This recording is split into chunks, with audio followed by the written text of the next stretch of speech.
What's up, guys? What's going on? Welcome back to another exciting episode of Yak Pack Outdoors. All right, check it out. This is what's gonna happen today.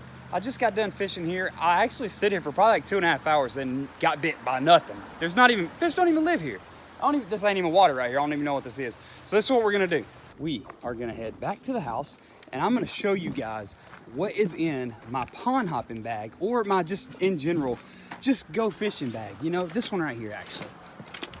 This bag. What do I keep in my bag when I want to go to places like this on the side of the road, or when I go to pond hop?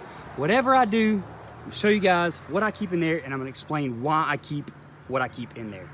Let's get home. All right, guys, we're back at the house. One thing before we get started, don't forget to thumb punch that subscribe button. While you're thumb punching stuff, go ahead and, if you will, thumb punch that bell beside the subscribe button so you guys can be notified every time I upload a video.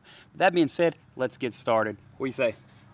You shouldn't pick your nose, that's nasty. Let's get started. All right, first up, here we go. This is kind of like a miscellaneous type box of square bills, lipless. There's a few like popper type deals in there. Chatterbaits and jigs. I mean, this is just kind of like I said, a miscellaneous box. But I like to always have some sort of moving bait that I feel really confident in using, which would be either crank, lipless, or chatterbait. Those three I feel really confident.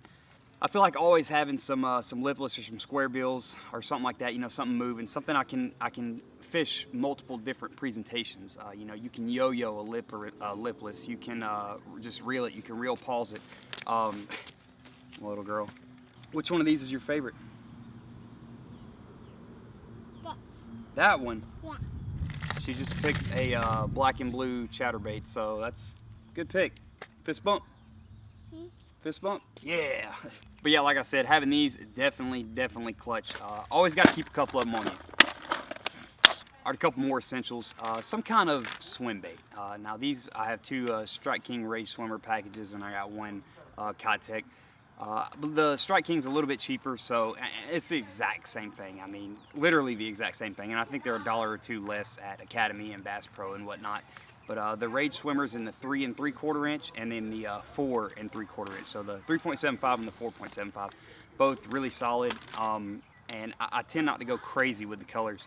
Like, I mean, I've got some smoke shad looking color, and then a solid white with, like, I don't know, some silver glitter on the bottom of it. Like, it's these right here. I'm telling you guys, these right here, whether it be a spinnerbait trailer, chatterbait trailer, or you're using it on an underspin, or using it weightless by itself, something like this will catch you fish, and that's why I always keep some in my bag.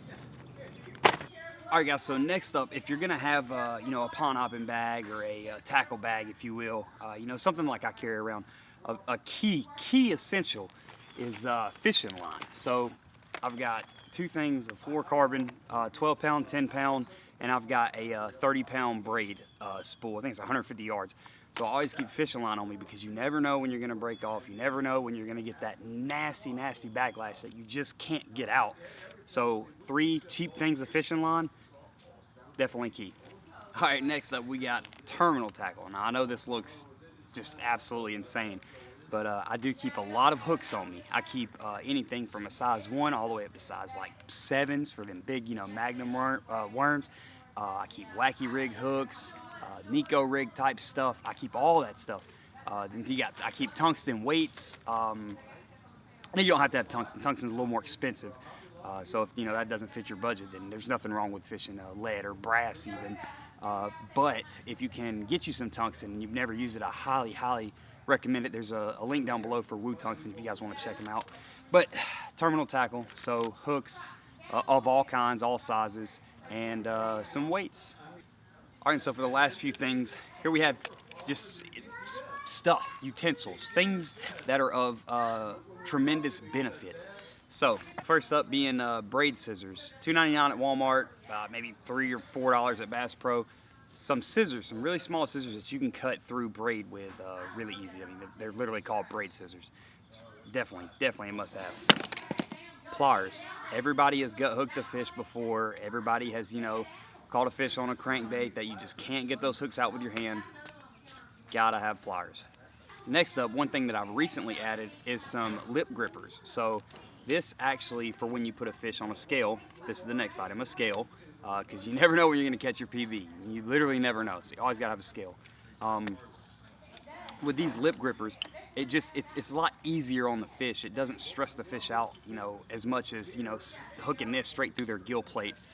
So you hook it on their lip, their jaw is super, super strong, then you zero it out, you hook it up, boom. That's how you're weighing a fish, rather than going through the gill plate. Or I've even seen people poke holes through their jaw, their lips, just to get a weight on it. And I'm like, no, please don't be that person. Don't do that. If you don't have to do that, don't do something like that. All right, last two things on the list, a tape measure. So this actually would have came in handy for me when I caught that 6-pound smallmouth in Oklahoma. And actually, I'll put a clip of it right here so you guys can kind of watch that as I talk through this. But I caught a 6-pound smallmouth, right? My first smallmouth ever. And that is a world-class trophy-sized smallmouth. If I'd had this, I could have gotten accurate length on it. I already got a weight on it, 6 pounds. I could have gotten accurate length and you know, girth or width of it, and I could have got a really, really, you know, authentic replica mount. But I didn't do that, so now I'm having to like guess the size, you know. So I kind of got an idea of what it should be, but it's not going to be 100% accurate, you know. So tape measure, this was like $1 at Walmart. Must have. And last but not least, we have electrical tape. Now this is probably just the Army coming out in me. But you can use electrical tape for, you know, emergency situations. You can use it to fix certain gear. Actually, Norm, fishing with Norm, used this to fix his GoPro because he forgot his mount at home. So, you know, if you record yourself while you fish, you ever forget your mount for your GoPro, just whatever the case may be, you can use this to fix all kinds of different things. So this came in handy for me before, and I will always continue to keep this in my tackle bag. All right, guys, that's gonna wrap up today's video. It really sucks that I wasn't able to get out and catch some fish for you guys like you saw at the very, very beginning of this video. I really had hoped that spot would produce, but it didn't. It's called fishing, not catching. If we could catch them every time we went out, we would all be pros. With that being said, do not forget, like I mentioned in the beginning of the video, go ahead and thumb punch, just thumb punch that subscribe button. And don't forget, if you choose to, don't forget, turn that little bell on, and you'll be notified every time I upload. But in closing, thanks again for watching, guys. I greatly appreciate all of your support, and I'm so serious when I say that. It's sincerely. Thank you so much for all of your support. With that being said, we will catch y'all next time.